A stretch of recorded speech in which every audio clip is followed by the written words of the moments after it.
Hi, everyone. Welcome to the webinar. First, let me thank everybody for taking the time to click the link and watch this webinar.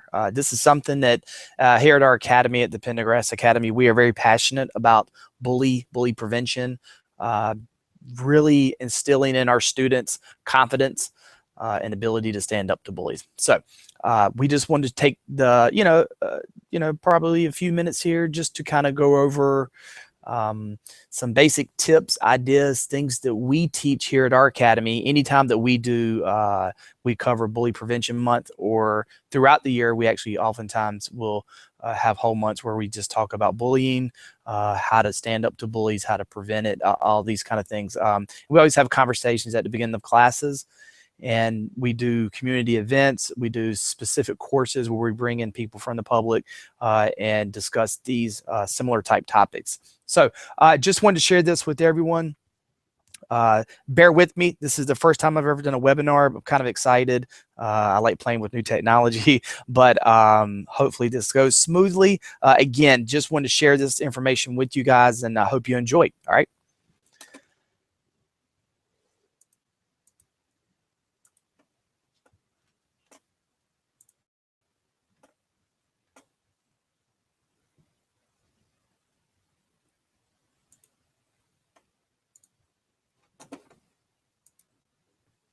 All right, now let's start off. The first thing I'd like to do is to share with you guys, which is what we do with the kids, is, going through and talking about what is the definition of a bully.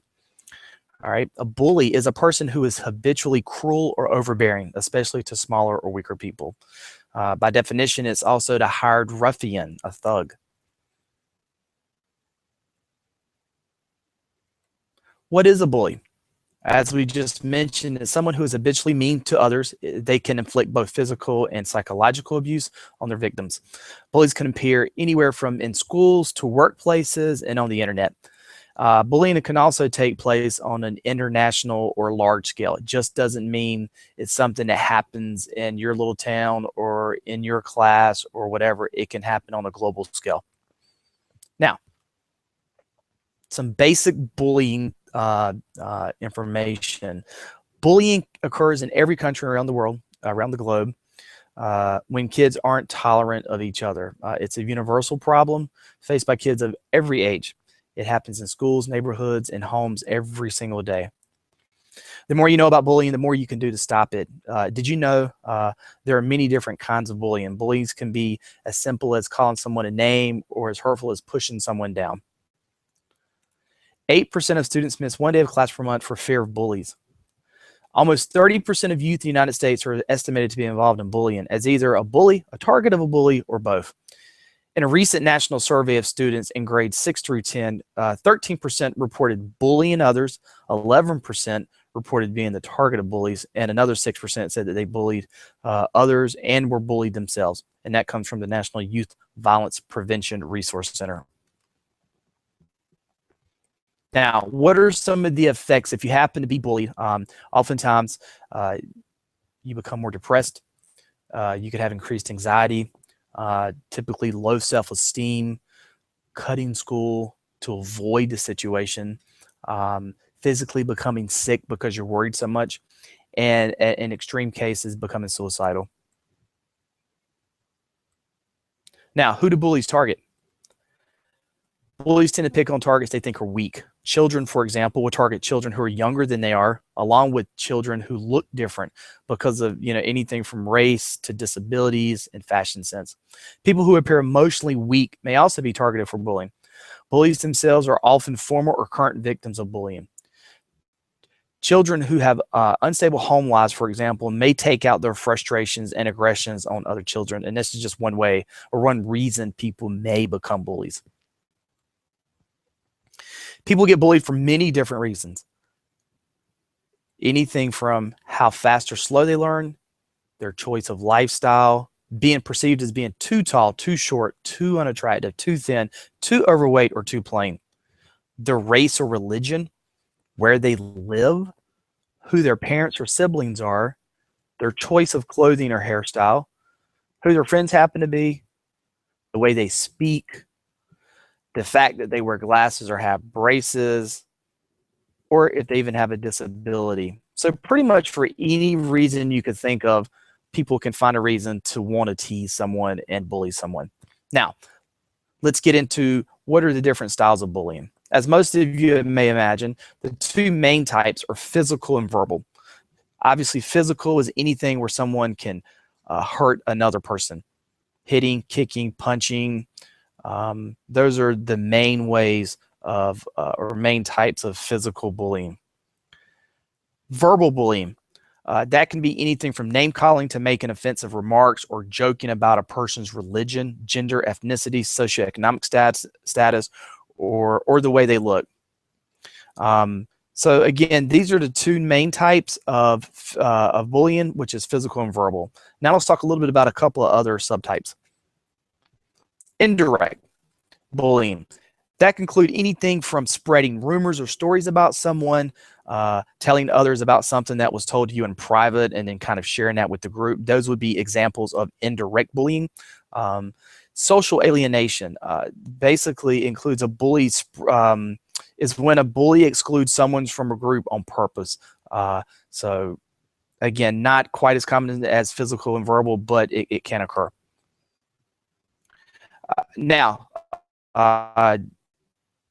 cyberbullying, obviously in the last 10 to 15 years with the internet and social platforms and kids getting on electronic devices at an earlier and earlier age, cyberbullying is a newer epidemic.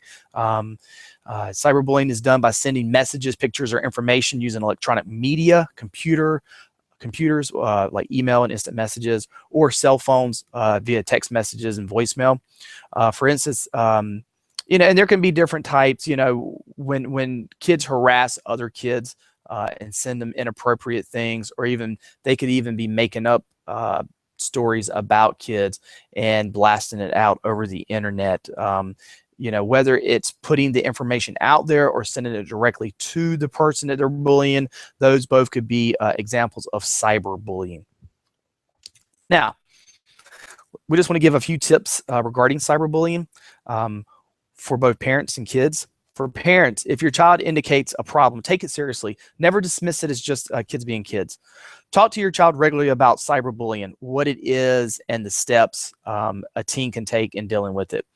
Discuss the importance of your child not taking part in any type of cyberbullying, which includes being both an instigator and someone who stands by and does nothing about another person being bullied. Now, tips for kids: never respond to an attack, whether it's through email or in a chat room. Responding only ignites the problem. So tell someone about it. Children need to know that they can go to a trusted adult, like a parent, a teacher, and share what is going on. Print any offensive or malicious messages. Kids should have proof of about what is taking place. You can put up blocks on emails to senders. You can label who's a trusted person. In social networks, there are settings that you can put in place so that you can limit who can see your information and whatnot. So those are things. And there's so many out there, it's kind of hard to go through them all. But each social platform should have settings, privacy settings that you can go through and set up and to make things a little bit safer. Now, moving into what we call the zero tolerance policies. Many schools nowadays have this policy in place, and even no matter if you're involved in a situation where there's a fight, both kids typically get suspended or some type of reprimation. So, whether you're the bully or the kid being picked on, it doesn't matter. Any kid that's involved in a situation where there's a fight that takes place, typically both kids get in trouble, and there's some type of, again, something that happens. And whether it's suspended or, within school, they choose another method. But the point is with these zero tolerance policies, it's very tough. Unfortunately, this policy doesn't help with verbal bullying, harassment, and abuse. This type of bullying can go on for years, undetected, and can cause more damage than a black eye. Oftentimes, the only person that can stop this is you, the kid that's being bullied. So, what if you're being bullied? What do you do? the first thing that we typically talk about here at our academy is for the child to stand up for themselves and confront the bully. Now, we want to have a conversation, a talk with that bully. Again, address it directly. Now, to us, there are 6 key components that go into being assertive, and that's what we want every child to do, is to be assertive when they're talking with this person or this bully. And they go as follows. Speak strongly and firmly. So your tone of voice is very important when talking with the bully, or anyone for that matter, but much more so for a bully. We want to be seen as assertive. So when we talk strongly and firmly, we'll come across that way. Face the bully directly. We don't want to be looking in a different direction, looking down, wherever. We want to stand straight, facing the bully. We want to present good body language. Look straight into the bully's eyes. We want to make good eye contact. If we're staring at the ground, we're looking off to the side. If we're blinking a lot, that comes across as not being confident, and the bully kind of picks up on that and will, could use it to his advantage and as just another mean to make fun, to pick on, and use that in bullying. Also, use appropriate language. The words you say are very important, just like the nonverbal body language. The words, we don't want to stoop to the bully's level. We don't want to say, we don't want to name call, use words that would be inappropriate. We want to be very cognizant of the choice of words that we're using. Don't stand too close or too far away from the bully. Proximity is very important. That again can be perceived as either being scared or not, confident or not. We don't want to be too close from a safety standpoint, but we don't want to be too far away either. That can be perceived as being not confident and scared and whatnot. So we want there to be a good distance between the two. Last, have a calm look on your face. Facial expression is very important. Again, it's a nonverbal thing. We don't want to look scared. We don't want to look overly excited. We just want a calm expression and be confident in what we're saying. It's not easy when you're the victim of a bully. There are many strategies for victims to use to stop bullying when it is happening to them. Most of these strategies recommend that the victim should be assertive when standing up to the bully. Second part is tell. So, the first step was to talk directly with the bully, try to address it, try to hit it straight on. If it continues to happen, you're walking down the hall, you get bumped, it's happening day after day after day, and you've already said something to the bully and they just continue to do it, then, it may be the time to go and tell someone. After repeated verbal bullying, if it just doesn't work, we want to be able to find someone who, like a teacher, a parent, a bus driver, a principal, someone that a child can go to that they can trust to help them deal with this situation. Now, after all these steps have gone through, and if it still continues, if the bullying still occurs, because again, verbal bullying is hard to see. You don't often see verbal bullying. You'll see physical bullying. You'll see someone push another person, someone get physical with someone else. But oftentimes, teachers, other students, even, you don't always know that verbal bullying is going on. So it can continue to occur over time. Now, if it ever does get physical, what do we do? Now, there's 4 tenets that we typically try to follow here at the Academy. When we teach martial arts, the idea is to never fight.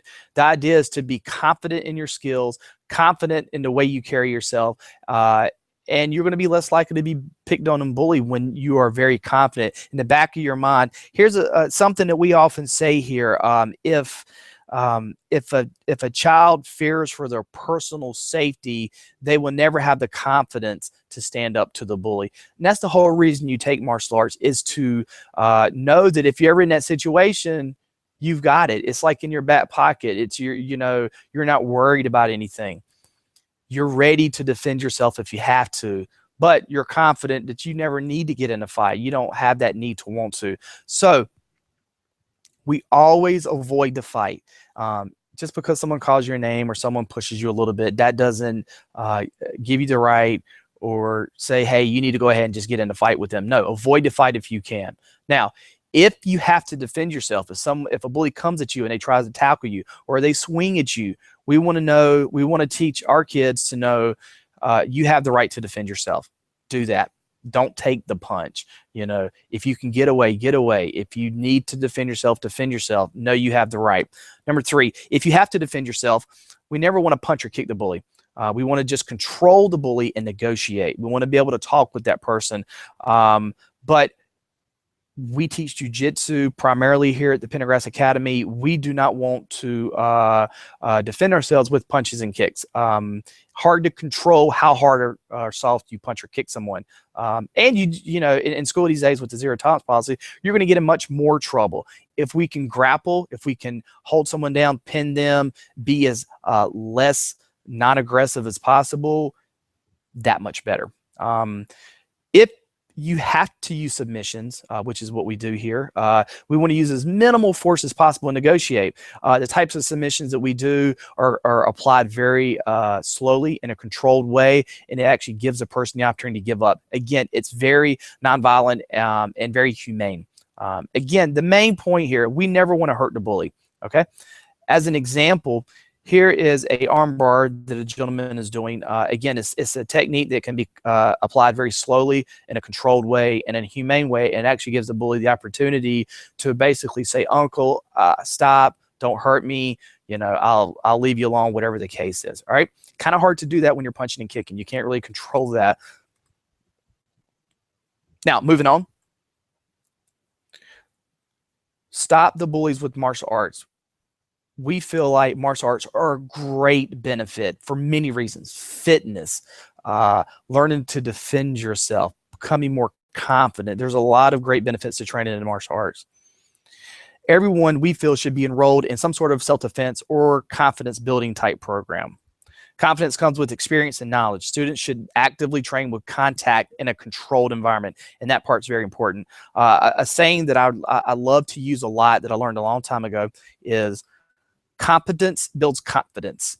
So as a child trains in the martial arts or does any sport, they learn a skill. And as they master that skill, they become a little more confident. And then what we do is we try to learn a new skill that's a little bit tougher. And then as they master that skill, they become even more confident. So you gradually learn new skills or tougher skills, and as they accomplish those skills, they become more confident, more confident, more confident. And that's what really, truly armors a kid with the ability to stand up to a bully, and that's confidence.